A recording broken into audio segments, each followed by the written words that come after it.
नमस्कार साथियों, स्वागत है एक बार फिर आप सभी का सॉल्यूशंस विद हैप्पीनेस पर। मेरा नाम विराज है। मैं एक रिलेशनशिप काउंसलर, एक साइकोलॉजिस्ट हूँ।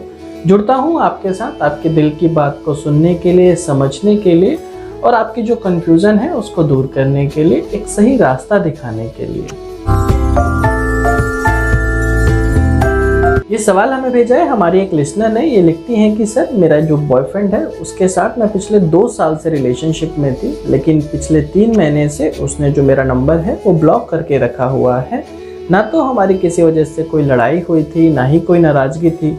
अचानक ही उसने मुझसे बात करना बंद कर दिया और मेरा नंबर ब्लॉक कर दिया।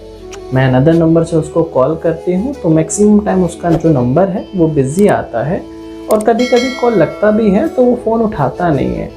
मैं बहुत ज़्यादा परेशान हूँ, मुझे कुछ समझ नहीं आ रहा इस सिचुएशन में क्या करना चाहिए, तो कृपया आप मुझे कुछ गाइड करें। देखिए मैम, जिस तरह का आप लोगों का रिलेशनशिप था ना, पिछले 2 साल से आप दोनों साथ में थे, आप दोनों ने इस रिलेशनशिप में एक अच्छा टाइम स्पेंड किया, अच्छी अच्छी यादें इकट्ठी करी, एक रिलेशनशिप में बहुत अच्छा रोमांस था। कुल मिला के जो रिलेशनशिप था एक नॉर्मल रिलेशनशिप की तरह ही था और ये उस दिन तक भी नॉर्मल था जिस दिन उन्होंने आपको ब्लैक लिस्ट किया। फिर अचानक ही किसी इंसान का आपसे मुंह फेर लेने का मतलब सीधा सा है और बड़ा ही सिंपल है कि उस इंसान का जो दिल है वो किसी और पर आ गया है। देखिए, यहाँ मेरी इंटेंशन आपको ना तो हर्ट करने की है और ना ही आपको परेशान करने की है। मैं बस एक सच्चाई है जिससे आपको रूबरू करवाना चाहता हूँ। देखिए, अगर उनके दिल में प्यार होता आपके लिए, वो इमोशंस, वो फीलिंग्स आज भी जिंदा होती, तो आप जब दूसरे नंबर से उनको फ़ोन कर रही हैं तो एटलीस्ट वो ये पूछ सकते थे आपसे कि आप ठीक हैं कि नहीं, आप खुश हैं कि नहीं, या और भी थोड़ी सी बात कर सकते थे।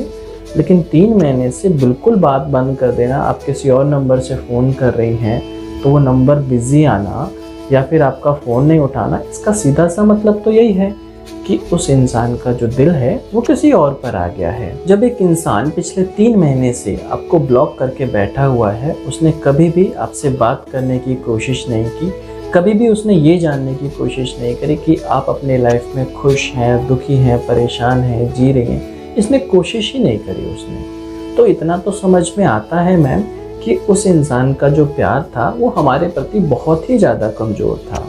और जब कोई इंसान मुंह फेर लेता है ना, या उस इंसान की जो दिलचस्पी है हमारे प्रति कम हो जाती है, तो उस इंसान को वापस उस रिश्ते में लेके आ पाना बहुत ही ज़्यादा मुश्किल होता है।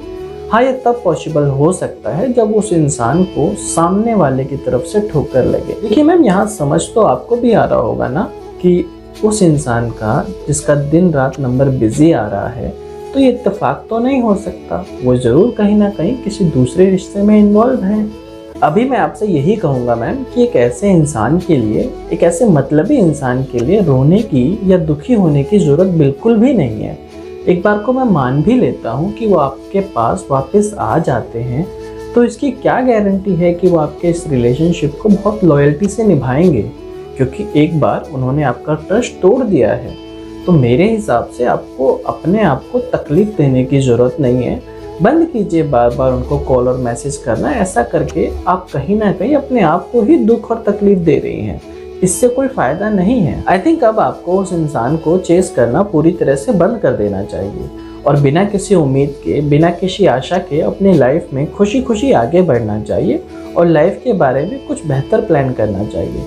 यहाँ एक छोटी सी बात और कहना चाहता हूँ आपसे कि ये जो हमारी लाइफ है ये बहुत सारे एक्सपीरियंस देती है हमें। क्या हो गया कि एक बुरा एक्सपीरियंस मिल गया आपको, तो इसका मतलब ये थोड़ी ना है कि हम अपनी लाइफ को वहीं स्टॉप कर दें। ये तो कहीं से भी समझदारी नहीं है। तो बेहतर यही है, आपसे यही कहूँगा, ये गुजारिश समझिए, रिक्वेस्ट समझिए कि यहाँ से आपको मूव ऑन होना चाहिए। उस इंसान का वेट नहीं करना चाहिए और किसी तरह में ये कन्फ्यूज़न में रहने की ज़रूरत नहीं है। ये आपकी लाइफ है और जब तक आप ना चाहें ना, तब तक आपका कोई दिल नहीं दुखा सकता है।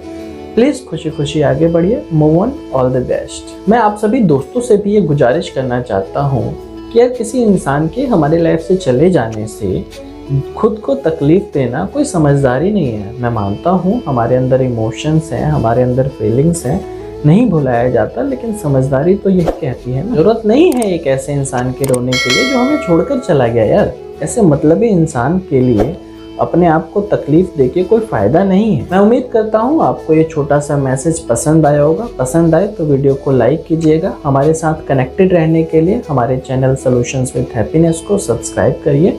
और कोई सवाल है आपके दिल में, आप परेशान हैं अपनी लाइफ में, अपने रिलेशनशिप को लेकर, तो बिना किसी हेजिटेशन के, बिना संकोच किए, बिना डरे वो सवाल पूछिए मेरे से। मेरे इंस्टाग्राम की आईडी दे दी गई है नीचे डिस्क्रिप्शन बॉक्स में, आप जाके वहाँ पे मुझे डायरेक्ट मैसेज कर सकते हैं, ज़रूर आपको जवाब मिलेगा। जल्दी ही फिर मुलाकात होगी आपसे अगले वीडियो में, तब तक के लिए खुश रहिएगा। धन्यवाद।